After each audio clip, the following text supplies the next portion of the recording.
ரெண்டு கேள்வி இருக்குது, ரெண்டும் கேட்குறேன். முதலாவது கேள்வி என்னென்னு சொன்னால், இப்போ ஒருத்தருக்கு நோன்பு கால இரவில் பெருந்தொடக்கு வந்துருச்சு. அது எப்படி ரெண்டு வகையில் வரும்னு தெரியும். அதுக்கு முதல்ல வந்து அவர் சஹருக்கு முதல்ல அல்லது சஹருக்கு போகிற சுப தொழுகைக்கு முந்தையோ அவர் குளிச்சு கொள்ளணும். சப்போஸ் அவர் குளிக்க முடியாத சூழ்நிலை வந்துருச்சுண்டா, அதாவது இந்த குளிர்காலங்களில், இப்போ குளிர்காலம் இல்லை தான், அந்த குளிர்காலங்களில் அதுக்குரிய சட்டம் என்னது? சரி, ஏன்னா அம்ரிபுன் ஆஸ்திரேலியாவில் ஒரு சம்பவம் உண்டு. அவர் தொழுகை நேரத்தில் குளிக்காம தயவு செஞ்சு தொழிற்சிக்கிறாரு. மற்றது நாங்கள் இந்த ஒருத்தருக்கு பெருத்தொடக்கு ஏற்பட்டு குளிக்க முடியாத நிலைமை வந்து குளிக்க முடியாத நிலை வந்தால் எப்படி நோம்பு? அதாவது அவர் என்ன கேட்குறாருன்னு சொன்னால், ஒருத்தர் வந்து நோம்பு பிடிக்கிற நிலையில் இருக்கிறார், சஹர் செய்கிறாரு, ஆனால் அவருக்கு பெருத்தொடக்கு ஏற்படுது அல்லது குளிப்பு கடமையாகுதுன்னு வைங்க. இந்த நேரத்தில் அவர் குளித்து விட்டு நோம்பு செய்ய முடியாத நிலை இருக்கிறது.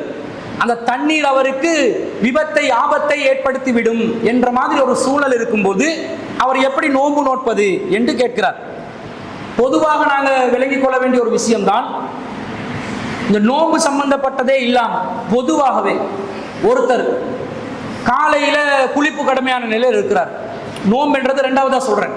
குளிப்பு கடமையான நிலையில் இருக்கிறார், அவருக்கு குளிக்க முடியலை, அவருக்கு ரொம்ப அந்த தண்ணீர்ல அவர் குளித்தால் அவருக்கு சுகமில்லாமல் போய்விடும் என்று நினைக்கிற அளவுக்கு அவர் அஞ்சுகிறார். இந்த நேரத்தில் அவருக்கு என்ன செய்யலாம்? நபி ஸல்லல்லாஹு அலைஹி வஸல்லம் அவர்களிடம் ஒருவர் வந்து இப்படி குளிப்பு கடமையான நிலையில அவர் குளிப்புக்கு பதிலாக தயமும் செய்துவிட்டு, கடமையான குளிப்பை நிறைவேற்றாம தயமும் செய்துவிட்டு அவர் தொழுகை நடத்துறார். பிறருக்கு, அவர் மட்டும் தொழல, பிறருக்கும் தொழுகையை நடத்துறார். அப்ப ரசூல் ஸல்லல்லாஹு அலைஹி வஸல்லம் அவர்களிடம் இது எத்தி வைக்கப்படுகிறது. அல்லாஹ்வின் தூதரே, இந்த இளைஞரை பாருங்க, இவர் வந்து அவருக்கு குளிப்பு கடமையான நிலையில குளிக்காம தயமும் செஞ்சுவிட்டு அவர் நமக்கு வேற தொழுகையை நடத்தி இருக்கிறாரு, இதுல நிலை என்னன்னு கேட்கிறாங்க. நபி ஸல்லல்லாஹு அலைஹி வஸல்லம் என்ன சொன்னாங்க? அவர்கிட்ட கூப்பிட்டு விசாரணை நடத்துறாங்க. வந்து கேட்கிறாங்க, என்னப்பா இப்படி செஞ்சீங்களா? நீங்க குளிப்பு கடமையான நிலையில தயமும் செஞ்சு தொழுவித்தீர்களா? ஆமா அல்லாஹ்வின் தூதரே செஞ்சேன் என்றாரு. ஏன் அப்படி செஞ்சீங்கன்னு கேட்கிறாங்க. அல்லாஹ் தானே எங்களுடைய கரங்களால் எங்களுக்கு அழிவை ஏற்படுத்தி கொள்ள கூடாது என்று கட்டளையிட்டு இருக்கிறான். நான் குளிச்சேன் எனக்கு அழிவாக மாறிவிடும், எனவே அந்த எனக்கு நானே அழிவை ஏற்படுத்திக் கொள்ளாமல் குளிப்புக்கு பதிலாக நான் தயமுமே செய்து கொண்டேன். உளுவுக்கு பரிகாரமாக தயமம் செய்து கொள்வதை போன்று நான் குளிப்புக்கு பதிலாக தயமம் செய்து கொண்டேன் என்று அந்த இளைஞர் பதில் சொல்கிறார். அப்ப ரசூல் ஸல்லல்லாஹு அலைஹி வஸல்லம் அவர்கள் அதை அனுமதிக்கும் விதத்தில், அங்கீகரிக்கும் விதத்தில் சிரித்தார்கள் என்று ஒரு செய்தியை நாங்க பார்க்கிறோம். அப்ப பொதுவாக நோன்பு மட்டும் இல்லாமல் நோன்பு அல்லாத காலங்களில் கூட கடமையான குளிப்பு இருக்கக்கூடிய நிலையில சுபஹு தொழுகைக்கு ஒருவர் தயாராகுகின்ற நேரத்தில் குளிப்பதற்கு அவர் அஞ்சினால், தண்ணீருக்கு அஞ்சினால், தண்ணீரால் அவருக்கு பயம் ஏற்பட்டால், அவர் அழிந்து விடுவார் என்ற ஒரு நிலை ஏற்பட்டால் குளிப்புக்கு பதிலாக அவர் என்ன செய்ய வேண்டும்? அந்த உறுப்புகளை கொஞ்சம் கழுவி கொள்ளணும். கழுவிட்டு தயமும் செய்து கொண்டு அவர் என்ன செய்யலாம்? தாராளமா தொழலாம் இருக்குது. இப்ப அவர் இன்னொன்று மிக்ஸ் பண்ணி கேட்கிறாரு. இப்ப நோம்பு நேரத்துல குளிப்பு கடமை, குளிக்க முடியாத நிலை, என்ன செய்யறேன்னு கேட்கிறாரு. இதுக்கு நாங்க பிரிச்சு விளங்கி கொள்றதாக இருந்தா, நபி ஸல்லல்லாஹு அலைஹி வஸல்லம் அவர்கள் எங்களுக்கு எங்கேயுமே நோம்பு பிடிப்பதற்கு குளிப்பு கடமை அற்றவராக நீங்கள் இருக்க வேண்டும் என்று சொல்லல. நீங்க நோம்பு பிடிக்கிறதாக இருந்தா குளிப்பு கடமையான நிலையில் நீங்கள் நோம்பு நோக்க கூடாது என்றெல்லாம் ரசூலுல்லாஹ் என்ன சொல்லல, எங்கேயுமே சொல்லல.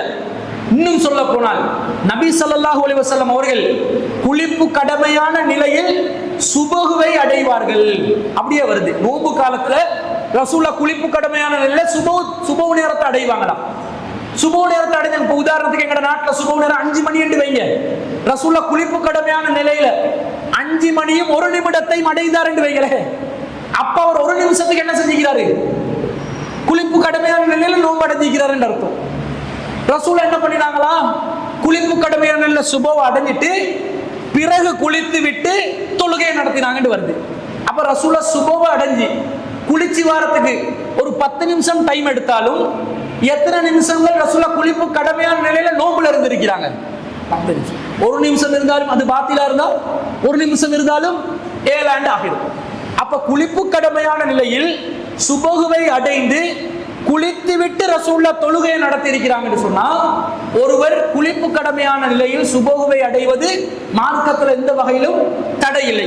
இப்ப அவருடைய கேள்விக்கு பதிலாக என்ன வருதுண்டா, ஒருத்தருக்கு குளிப்பு கடமையாகுது, அவர் குளிப்பு கடமையான நிலையில் சுபோவை அடைகிறார், அதாவது சுபோ நேரத்தில் நோன்பை அடைகிறார், நோன்பு நோக்க ஆரம்பிக்கிறார். இவருடைய நோன்புக்கும் குளிப்பு கடமைக்கும் ஏதாவது பிரச்சனை இருக்குதா, சம்பந்தம் இருக்குதா? இல்ல, தாராளமா ஒரு நோன்பை அடையலாம். ஆனா குளிக்க நினைக்கிறாரு, குளிக்க முடியாது, தண்ணீரை அவர் பயன்படுத்தி கொண்டால் ஆபத்து என்று நினைக்கிறார். அதற்கு பரிகாரமாக பகரமாக தயமம் செய்வதை ரசூலுல்லாஹ் அனுமதிச்சிருக்கிறதுனால தயமம் செய்து விட்டு அவர் என்ன செய்கிறார், தொழுகிறார். அப்படியே காலம் முழுக்க இருந்துடக்கூடாது, 8 மணிக்காவது எழுப்பி குளிக்கணுமா இல்லையா? திரும்ப அவர் லோகரும் இதே மாதிரி நல்லா இருந்தா அப்படியே இருக்கலாம். திரும்ப அடுத்த நாள் வர காட்டும், அடுத்த ரமலான் வர காட்டும், இப்படியே தயமம் செஞ்சு செஞ்சு செஞ்சு இப்படி இல்லையே. சுப நேரத்துல குளிருக்காகத்தான் அந்த தண்ணீரை எஞ்சுகிறார். அப்ப குளிர் நீங்கின உடனே அவர் என்ன செஞ்சிடணும், குளிக்கிற வேலையை செஞ்சு இயல்பான சட்டத்துக்குள்ள அவர் என்ன செஞ்சிடணும், வந்துடணும் என்பதை நாங்கள் விளங்கிக் கொள்கிறோம். எனவே தாராளமாக குளிப்பு கடமையான நிலையில் சுபோவை அடையலாம். குளிப்பு கடமைக்கும் சுபோவுக்கும் எந்த பாத்திலையும் அது ஏற்படுத்த போவதில்லை. பிறகு குளிப்புக்கு பதிலாக தயமம் செய்து கொள்ளுகின்ற அந்த பரிகாரம் மாற்று வழிமுறை நமக்கு தரப்பட்டுள்ளதனால் தாராளமாக அந்த நேரத்தில் தயமம் செய்துவிட்டு தொழுகை தொழுது கொள்ளலாம். எந்த குத்தமும் அதனால் ஏற்பட போவதில்லை.